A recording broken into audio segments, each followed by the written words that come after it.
Hello and welcome to the Roughneck Minute, a Movies by Minute podcast where we go over the movie Starship Troopers 1 minute at a time.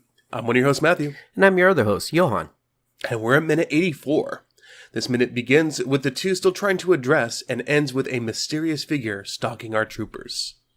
Which is kind of a nice little, are they being stalked while they're getting undressed? That's kind of creepy. Well, he did leave that window kind of open and there is no door, so. I mean, just imagine how much creepier this could have been if it was like the new, what is it? What is that movie that they remade? That the Fox and a Hound? No, not the Fox and a Hound. Dukes of Hazzard? No, gosh, they shouldn't remake Dukes of Hazzard. Did they? They did remake the Dukes of Hazzard, didn't they? Yeah. Ugh. With Sean William Scott and Johnny Knoxville. It's actually pretty good. I liked it. There's one joke in there I find that's really, really funny is when Sean William Scott's character finds out that Johnny Knoxville slept with his girlfriend in high school or something. And they're like just drifting around a roundabout while Sean William Scott is just staring at him. It's so funny. It's like staring daggers at him? Yeah, while they're drifting around a roundabout, and it's pretty funny. Oh, okay. No, I just thought about it, and while you were saying that, thank you for giving me the time to think about it. The hills have eyes. Oh, yeah. So, because, I'm thinking of the desert location and everything. Imagine if this was more like an Aliens type movie, and it was like a survival horror thing, but there were like a ton of, not mutant aliens or anything, but like a survival horror, kind of like Alone in the Dark kind of thing. That only spy on people that are having sex? Basically. That's like the creepier Jason. At least Jason does something about it. But imagine like Jason just like heavy breathing in the windowsill. Take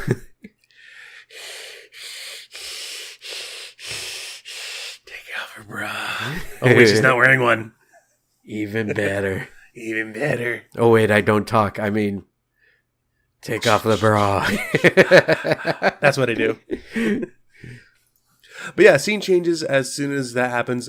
We assume that they've packed up all their stuff and they're headed to a new planet. We're going to Planet P now. Yeah, and it looks like there's either, I don't know if that's just a nearby planet or 3 moons. Like the opening shot has it looks like 3 moons. Yeah, it does. But it makes me think if this planet had 3 moons, wouldn't the nighttime scene been a bit brighter? Well, it kind of was. Well, again, this is a different planet. I know, but shouldn't it have been brighter if there were 3 moons to reflect light from the I think this planet had 2 suns. The whole entire system has 2 suns, yes. Yes, so if it has 3 moons, shouldn't nighttime be a bit brighter than what it was? Because it looked like nighttime our time, like our regular nighttime. But they weren't on Planet P in the last scene. I thought they... Oh, that's right, they do. They were still on Tango Urilla. Yeah, that's right. My bad. No problem. But, so 3 moons, different planets, different looking place. One of those other planets over there could be Tango Urilla. Yeah, but I think this is still technically South Dakota. It definitely is. So... but there's a little bit of difference now because they're actually wearing their full garb. They're no longer cutting the holes out of their shirts or anything like that. And they're wearing their full jackets, no t-shirts, no tank tops, no nothing. So the last, the one scene where it was Tango Urilla was the one where Jake Busey did pass out from heat stroke. Oh, okay, that was the scene? It was back then, yeah. Okay, it isn't as noticeable that the description is. Because the description says they cut a bunch of holes in his shirt because he did pass out from heat stroke, but it's not that noticeable, so... Well, also, he wasn't really in many of the major scenes either. Oh, yeah, that's true. He's just at the very beginning with Birdie, and then at the very end when Rico asks for him to be squad leader, and he's like, nah. Yeah, I'm just here to fight. Yeah, just even still being there, man. Probably is just really, really warm. Yeah, that's true. Plus with that body armor. Mm-hmm. I really, really, really love the way that the whole entire uniform looks, though, on these troopers. With, the big, overall jackets and everything. Yeah. And the armor and everything. It looks really, really good. But yeah, they're just walking around, and around 2321, Raschek does kind of notice some some rocks falling. Yeah, I mean, it's a good catch for him because I'm pretty sure he. Well, okay, so the last scene I talked about how we get to actually see the transmission and he knows they're being led into a trap. Mm. So this one for him is just more confirmation of what's going to happen to his group, but he keeps soldiering on basically. Yeah. Like he knows like we're in it right now and it's going to happen soon. All right. So yeah, he looks through his binoculars, and there's a couple numbers at the bottom. One of them looks like a rangefinder, and one of them looks like a height as well too. I'm not sure, just because they both go up basically as he moves up and kind of gets a glimpse of something moving around. Yeah. So that's the thing that I noticed that's weird is you see the wing. Mm-hmm. Like how he doesn't think that could be a bug is the weirdest thing because you're only facing bugs. And I'm just wondering, like, do they not know all the other bug types? They may not. But to me, when I saw the movie, it's like, oh, that looks like a grasshopper. Yeah. That's what I first thought. So it's just weird that he doesn't mention it or anything. Like, it keeps it in suspense. But I just think that as a soldier, that's not the right thing to do. It's just like, wonder if that's something I should be concerned about. Yeah, I really have no clue why, they're not too surprised about it either.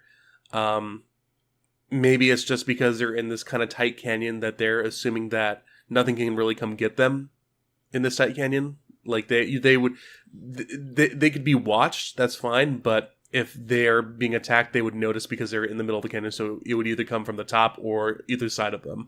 Yeah, but if you were in a Western, this is pretty much ambush territory right now where you're at. Or if you saw Iron Man 2, this is the kill zone. Indeed, but I don't think these bugs are holding Winchesters and fighting from, the rocks or anything like that. Yeah, but you already saw a tanker. Yeah. Again, I don't think a tanker is going to just hurl its butt down or hurl its head down from the canyon and fire down below. It could. He's like yelling out. He's yelling out. He's like, "Take this, you grays!" and starts blasting some acid, whatever. But I'm just saying, like, I don't know. I guess it's one of those, like, it feels like they still think bugs are dumb. I'm thinking they are. That's what it is. Yeah. So, yes, Raschek is walking by his comms officer, which we know as Sergeant Gillespie.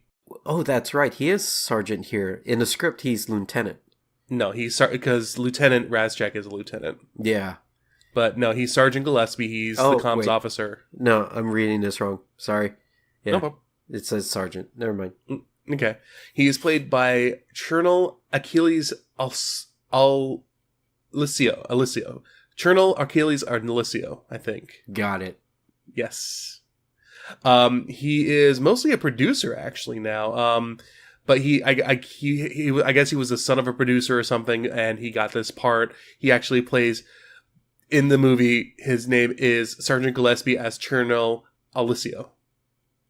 I mean, I'm starting to think about this, and it might be smart on Verhoeven's part of why he keeps casting all these people in particular. You can't change the notes. Like, you can't get studio notes for things like this. Yeah. It's like, oh, I can cut out your son. And he's like, no. Like, you know what I mean? It's actually, like, it seems like a political move that's actually very, very smart. Well, also, I mean, it gives you a little bit of leeway in the movie, too. Like, hey, I can get you in there. I can definitely get your person, whoever the heck you are, in there. Yeah, he gave him a speaking role. Mm-hmm. So, probably the budget to add the hopper and all that special effects and everything like that, it gets added in with no qualms because that's his son. It may be his son, as I said. I don't know exactly. There's really no info on him besides that he is a producer and a director. So He did his directing credit is not very big. It's the an episode of Big Brother in 2006. Big Brother, the TV show? Yes. They don't need directors. No, they probably don't. Well, I mean, yes, they do, because it is a scripted show. Yeah, I know, I guess. I can only see directors saying like which camera to go to, but you can also use the director of photography on that. True. Like it doesn't. It just. I don't know. And then he's also been a producer on many other. What is it? What are they called? Reality shows. So Stylistas, King of Crown, Pretty Wild, The Millionaire Matchmaker, It Takes a Church, and Downtown Shabby. What the hell? Yes, he's a producer on all that. Those all sound horrible. Don't they?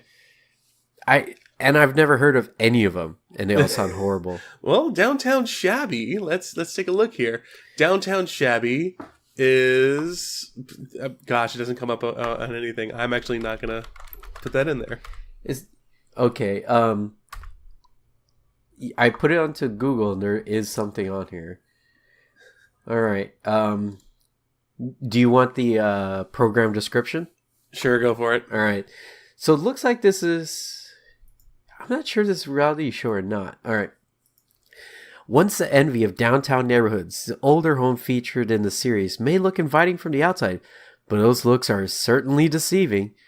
These vintage homes are hiding dark secrets in the form of dry rot, weak foundation, cramped layouts, or even termite infestations. Dun dun dun. Combining a passion for renovation and designing historic homes, Frank Fontana and his sledgehammer-swinging wife Sherry remodeled and ultimately revived the structures into modern masterpieces. From opening the floor plan to incorporating modern technology, every aspect of each interior is updated, while respect is paid to the charm and class of the original home. Okay, so it's a house flipper kind of show. Yeah. That's all the rage right now. Yeah, I'm not even sure what network this was on.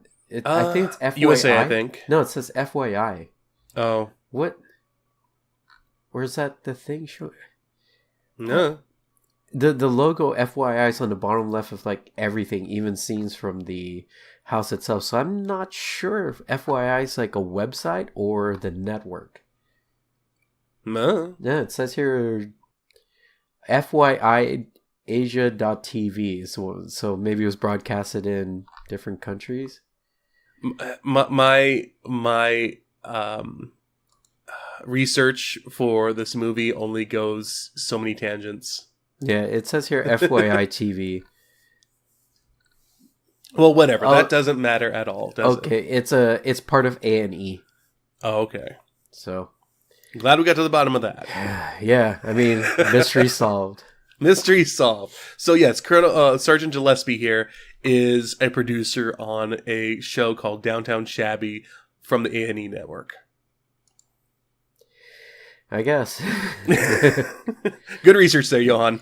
You know, I do my best. I try real hard, and I do my best.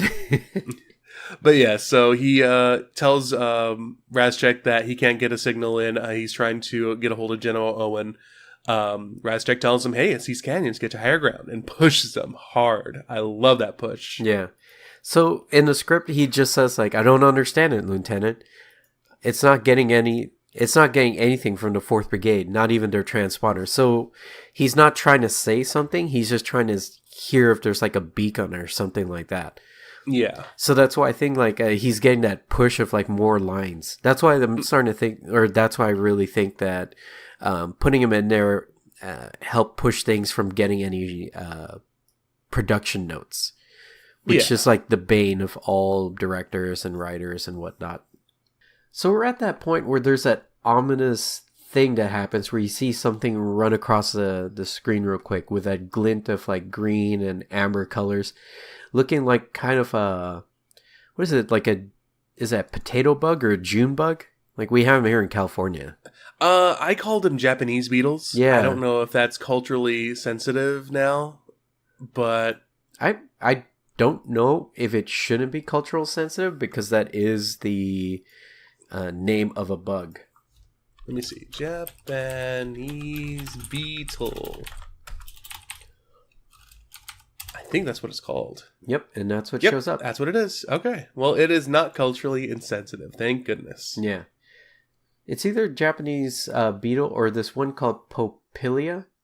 It has those similar colors. That's the name of... That's the... binomial name. Yeah. Popilia Japon. Yeah. Yeah. Or this one called Continus natita, or a June beetle.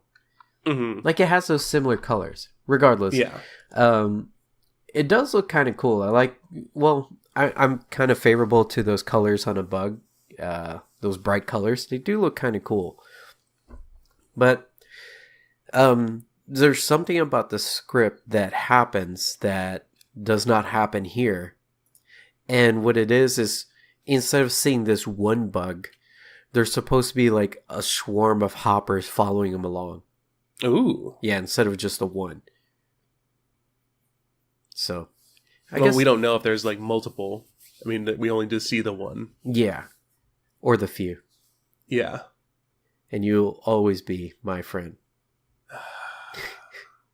Yeah, I had to throw Star Trek in there. Damn it. You always do. I had to get one. So that is where the scene ends. It's just like the bug running by and you see Gillespie trying to climb to a higher ground. Yeah, this is going to be a little short one though, but do you have anything else you want to say about this particular minute? That's not much of higher ground. He's only about like 15 feet higher than where he started. Right? Considering the canyon is like 100 feet high. Yeah, it's like, hey, Razchek, I'm gonna get you higher ground. I'm high. Look at me. I'm higher. Yeah, it's like asking for a glass of wine and they barely pour any in there. It's just like, dude, come on, a glass.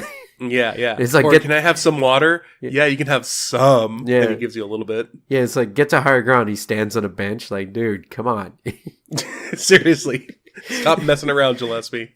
Or like when you didn't have a reception on the phone, you keep kind of like spanning it around, like, it's like, just go outside where you'll get a better connection. Yeah. I honestly don't think, it's these canyons. Get to higher ground. Let me go 6 feet higher. Yeah. I'm sorry, no, it's more like 12 feet higher. When the canyons are, like 60 to 100? Yeah, that'll help. Yeah. So, yeah, he's not getting much higher ground. I don't think he's going to get better reception at all. No. Yeah, it's funny, I guess. Yeah. I mean, it's a good setup for what's going to happen in the next minute, but it's not right. Yeah, well, that's going to end it for us then on this particular minute. Why don't you guys join us this coming up Wednesday, guys, to see what happens to Sergeant Gillespie on his 12-foot-high mountain trying to get better reception. Spoiler alert, whatever happens, he does not deliver the ring to Mordor. So yeah, well, I don't think he has it anyway, so. Yeah. But he's not going to make it. Well, where can they find you on? You guys can find me on Twitch and Instagram at JDASHD26. Lately on Twitch, I've been streaming Monster Hunter World, which has been super fun. You can find me on Twitter at OMG, it's Johann. And you guys can find me at AltTabMatt pretty much anywhere on the internet, Twitch, Instagram, Twitter, or anything like that. I've been streaming a lot of Elite Dangerous because a couple people on the Unlimited Lives, which is another great podcast that our previous guests, John Robert and Crystal Beth, host. Their group had Elite Dangerous as well, too, so I've been playing that a little bit. And I've been getting killed a lot. But you guys can follow the show itself at The Roughneck Min on Twitter. You can go to our website, theroughneckminute.podbean.com, for any past episodes with show notes. You can continue the conversation and talk about your favorite, color of beetle or bug, like we did, at the Roughneck Minute, Billet, Billet, Facebook group. And guys, please go ahead and subscribe, rate, and review us on iTunes, Google Play, Stitcher, or whatever other podcatcher you guys can use or do use. Once again, thank you guys for listening so much, and again, come back to us on Wednesday to find out what happens to him. I've been one of your hosts, Matthew. And I'm your other host, Johann. And we will see you on the Bounce Troopers.